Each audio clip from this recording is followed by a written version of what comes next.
بسم اللہ الرحمن الرحیم۔ قسم عبد الرحمن بن عوف رضی اللہ عنہ المال۔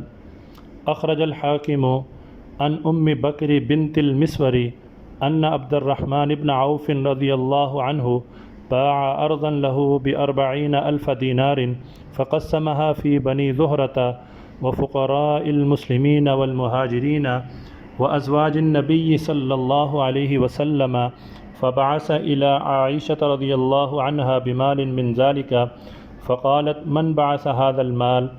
قلت عبد الرحمن بن عوف رضي الله عنه قال، وقص القصة. قالت قال رسول الله صلى الله عليه وسلم لا يحن عليكن من بعدي إلا الصابرون. سقى الله ابن عوف من سلسبيل الجنة۔ حضرت عبد الرحمن بن عوف رضی اللہ عنہ کا مال تقسیم کرنا۔ حضرت ام بکر بنت مسور رحمۃ اللہ علیہ کہتی ہیں کہ حضرت عبد الرحمن بن عوف رضی اللہ عنہ نے اپنی ایک زمین 40,000 دینار میں بیچی اور یہ ساری رقم قبیلہ بنو زہرہ، غریب مسلمانوں اور مہاجرین اور حضور صلی اللہ علیہ وسلم کی ازواج مطہرات میں تقسیم کر دی۔ ان میں سے کچھ رقم حضرت عائشہ رضی اللہ عنہا کی خدمت میں بھیجی۔ انہوں نے پوچھا یہ مال کس نے بھیجا ہے؟ میں نے کہا حضرت عبد الرحمن بن عوف نے۔ پھر مال لے جانے والے نے حضرت عبد الرحمن بن عوف رضی اللہ عنہ کی زمین بیچنے اور اس کی قیمت ساری تقسیم کر دینے کا قصہ بیان کیا۔ اس پر حضرت عائشہ رضی اللہ عنہا نے فرمایا کہ حضور صلی اللہ علیہ وسلم نے فرمایا تھا کہ میرے بعد تم ازواج مطہرات کے ساتھ شفقت کا معاملہ صرف صابر لوگ ہی کریں گے۔ پھر حضرت عائشہ رضی اللہ عنہا نے دعا دی، اللہ تعالیٰ عبد الرحمن بن عوف رضی اللہ عنہ کو جنت کے سلسبیل چشمے سے پلائے۔ حضرت جعفر بن برقان رحمۃ اللہ علیہ کہتے ہیں کہ مجھے یہ بات پہنچی ہے کہ حضرت عبد الرحمن بن عوف رضی اللہ عنہ نے 30,000 گرانے آزاد کیے۔ ایک روایت یہ ہے کہ 30,000 باندیاں آزاد کی۔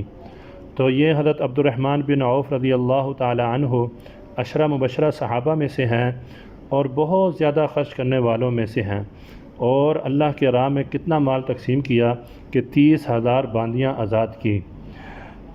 دوسری روایت حضرت ابو عبیدہ بن جراح رضی اللہ تعالیٰ عنہ، حضرت معاذ بن جبل رضی اللہ تعالیٰ عنہ اور حضرت حذیفہ بن یمان رضی اللہ تعالیٰ عنہ کے مال تقسیم کرنے کے بارے میں ہے۔ حضرت اسلم رحمۃ اللہ علیہ کہتے ہیں کہ ایک مرتبہ حضرت عمر بن خطاب رضی اللہ عنہ نے اپنے ساتھیوں سے فرمایا اپنی اپنی تمنا کا اظہار کرو۔ ایک صاحب نے کہا میری دلی تمنا یہ ہے کہ یہ گھر درہموں سے بھر جائے اور میں ان سب کو اللہ کے راستے میں خرچ کر دوں۔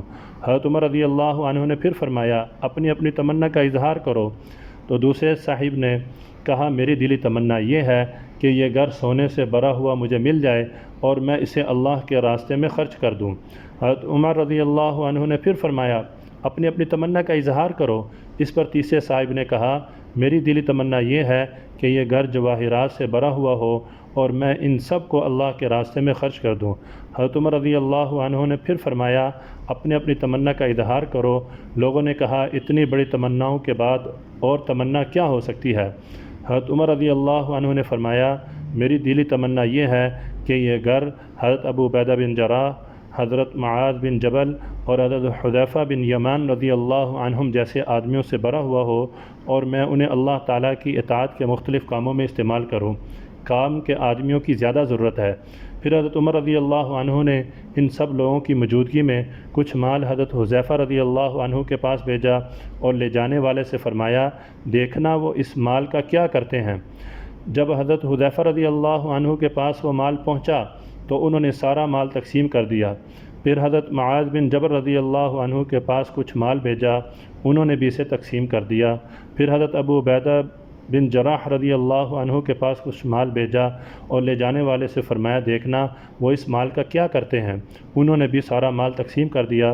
پھر حضرت عمر رضی اللہ عنہ نے فرمایا میں نے تم سے پہلے کہہ دیا تھا کہ یہ تینوں کام کے آدمی ہیں، ان کی ایک خوبی یہ ہے کہ یہ مال دوسروں پر خرچ کرتے ہیں۔